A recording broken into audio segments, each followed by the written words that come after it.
Welcome to our channel. Today we how to recover sales performance with Home Depot, complete guide step by step clearly. To recover sales performance with Home Depot, begin by analyzing current sales data. Identify key performance indicators relevant to your goals. Examine trends over the previous quarters to understand fluctuations. Gather feedback from customers to pinpoint pain points. Engage with your sales team to collect insights on challenges faced. Review product availability and ensure inventory levels meet demand. Evaluate marketing strategies and identify areas for improvement. Consider seasonal trends and how they impact your sales cycles. Implement targeted promotions to boost visibility of key products. Enhance online presence through effective digital marketing techniques. Leverage social media to connect with consumers and increase engagement.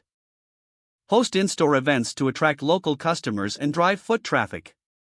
Train staff on new sales techniques and customer service best practices. Utilize Home Depot's resources, including vendor partnerships, to expand offerings. Monitor competitor activity to stay informed about market trends. Adjust pricing strategies based on customer feedback and competitor analysis.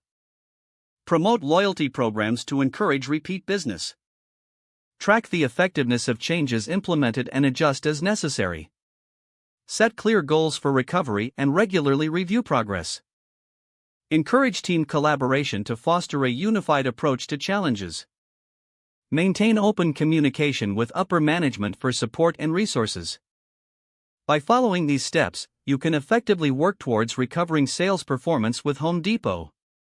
If the page does not load, refresh the browser or try again in a private or incognito window. Make sure you are using the correct email address, then retype it carefully to avoid small typos.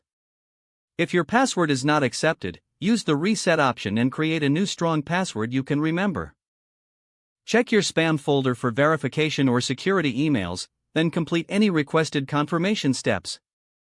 Enable two-factor authentication if available to improve account security and reduce unauthorized access risk. After signing in, review your profile details so your contact information and settings are accurate and current. Don't forget to like this video and subscribe to our channel for more step-by-step tech guides.